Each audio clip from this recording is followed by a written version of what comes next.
खेल खेल रहे थे तो एक ऋषियों की मजा लेने के लिए पीठ में बांध ली कढ़ाई और बना दिए एक लड़के को स्त्री और एक को बना दिए उसका पति। पहुंच गए, स्वामी जी मेरी औरत को बताओ क्या होगा, मेरी पत्नी को क्या होगा बताओ।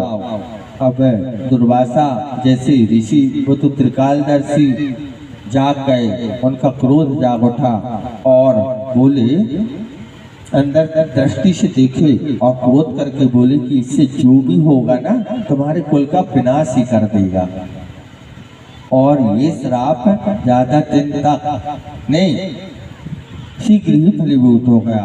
और भगवान कन्हैया के सारे पुत्र पौत्र, अब भगवान कन्हैया का मालूम है कितना बड़ा कुटुंब था, परिवार था।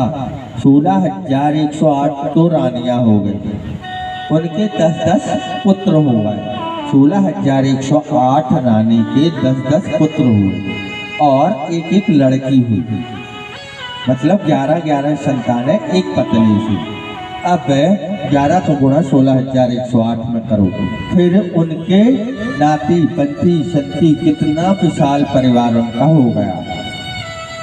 जब इस प्रकार की सामान्य दृष्टता कर दी दुर्वासा के साथ, तो दुर्वासा के श्राप के कारण आए तो वो कढ़ाई को उनके शानों ने, या कहना चाहिए कन्हैया को यह बात नहीं बताई गई, उनके जो गर्गाचार थे उन्हें आदेश दिया कि ऐसा करो, कढ़ाई को ऐसे करके पूरी घिसकर नष्ट कर दो जिससे कढ़ाई नष्ट हो जाए और ये बच जाए।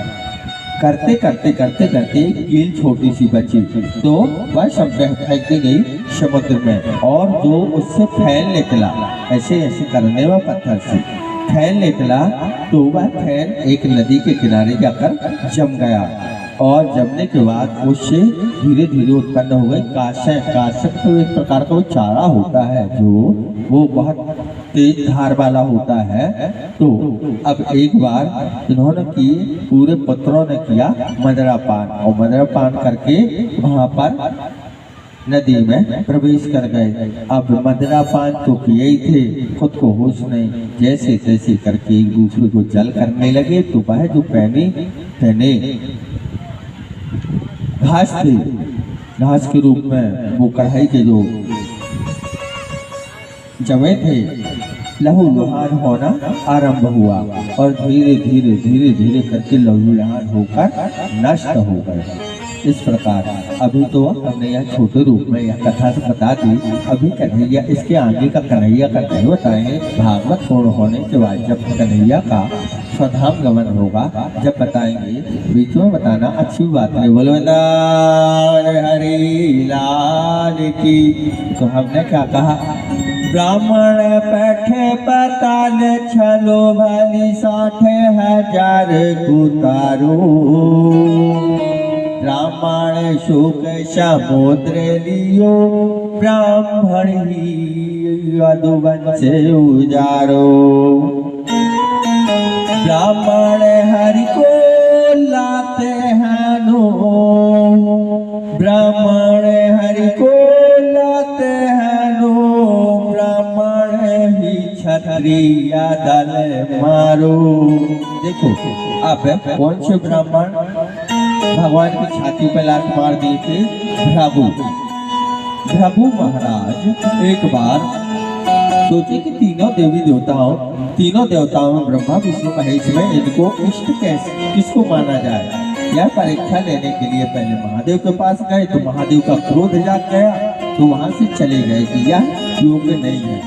ब्रह्म लोग गए तो ब्रह्मा जी के पुत्र थे, लेकिन उनको प्रणाम या फिर किसी प्रकार की युक्ति से नमन नहीं किया तो वह भी क्रोध करने लगे। और अब बचे अंत में भगवान नारायण, और भगवान नारायण के लक्ष्मी जी चरण दबा रहे थे। उसी समय भृगु महाराज पधारते हैं और परीक्षा तो लेनी ही थी, सीधे चले गए यहाँ पर शयन कर रहे थे नारायण, और उनकी छाती पर अपना चरण प्रहार कर दिया। और जैसे ही चरण प्रहार किया तो नारायण जाके और उठकर तुरंत उनके रघु महाराज के चरण सहलाने लगे, दबाने लगे कि हे नाथ, आपने यह क्या किया?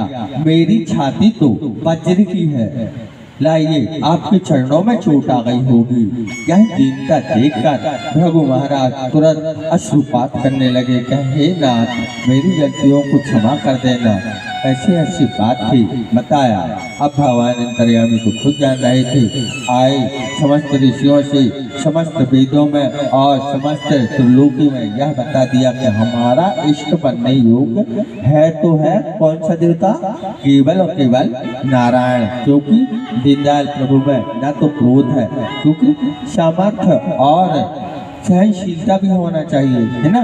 तो सहनशीलता और सर्वगुण संपन्नता भगवान नारायण में है। और फिर वह चरण भगवान ने आज भी धारण किए हैं। बालमुकुंद भगवान की या फिर किसी भी ऐसी मूर्ति विष्णु भगवान की देखे होंगे, उनके छाती में एक चरण बना होता है। वह चरण है राजा ब्राह्मण रघु महाराज का, और भगवान ने सदैव के लिए उसे धारण कर बोले वृंदावन हरि लाल की। फिर परशुराम बनकर, परशुराम भी ब्राह्मण थे, परशुराम बनकर 21 बार इस छत्री को, इस पृथ्वी को छत्री विहीन कर दिया। तो ऐसा हुआ। और फिर कहा गया है ब्राह्मण से कोई, आप लोगों को आदेश दिया कि ब्राह्मण से कोई बैर करो मत, ब्राह्मण से परमेश्वर हारू, ब्राह्मण से परमेश्वर हारो। भगवान अब ब्रह्मा का मतलब है कि जो श्रेष्ठता हम इन कथा में सुनाए थे कि भगवान ने एक भाग निकाला, दूसरा भाग निकाला, तीसरा भाग निकाला, उससे फिर बाद में 3 अंश किए।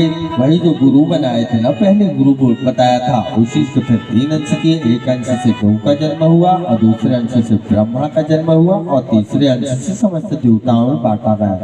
बोले वृंदावन बिहारी लाल की। अब देखो, सारी संपन्नता सब कुछ तो अच्छा है, लेकिन सुदामा परम में हमने कल बताया था।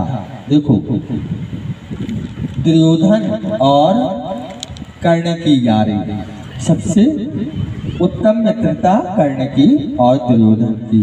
दूसरी है द्रोण और द्रोणाचार्य की, द्रुपद और द्रोणाचार्य की। इनकी मित्रता भी बहुत अच्छी थी, आखिरी तक चली। और तीसरी मित्रता है भगवान कन्हैया की और सुदामा की। अब बेचारा ओम नमो भगवते वासुदेवा, ओम नमो भगवते वासुदेवा। रात दिन केवल भोजन में क्या मिलता था उसके, यही कहने लगा कि हे नाथ, हे जगत के परमेश्वर, मुझे इतना नहीं चाहिए कि मैं इस जीवन को बहुत सुकून से जीऊं, पर इतना करते रहिए कि मेरे बच्चों का पेट भर जाए। अब यह स्वप्न में बात कर रहा है। कहने लगी, हे प्रभु, क्या बताऊं, एक माह 2 पाख में 2 एकादशी हो। एक कन्हैया, एक माह में 2 पाक होती हैं, कृष्ण पक्ष और शुक्ल पक्ष, और उनमें 2 एकादशियां तिथि होती हैं। एक माह 2 पक्ष में 2 एकादशी हो, किंतु प्रभु मेरे घर नित्य एकादशी हो। मेरे घर में रोज एकादशी हो रही है। चल, मैं तो किसी प्रकार से सहन कर भी लूं, लेकिन तब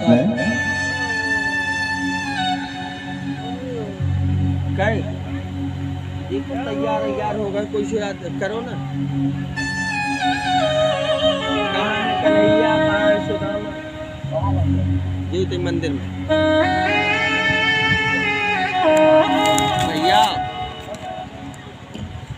कन्हैया, रुक्मणी मैया, कहाँ बने हो, कहाँ हो, आओ। सुदामा चलने लगा है और सुदामा जी तैयार हो गए हो। तो थोड़ी सा आप लोग ना बीच में ऐसी गली बना लेना कि यहाँ से कन्हैया सुदामा। भैया भैया लोग, आप लोग जो क्या नाम है, शरद भैया और बाकी भैया लोग, मनीष भैया जी, इसको चढ़ने के लिए थोड़ी वहाँ रख दो, थोड़ी देर के लिए रखवा दीजिए बच्चों को चढ़ने के लिए।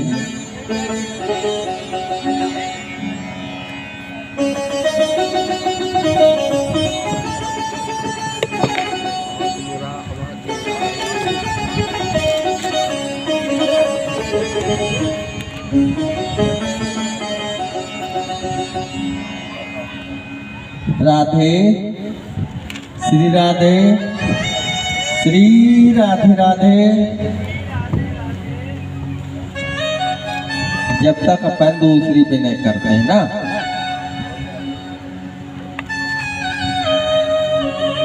लेके आना उन लोग को बिठा। आ जाओ कन्हैया, देखो इंतजार ना कराओ।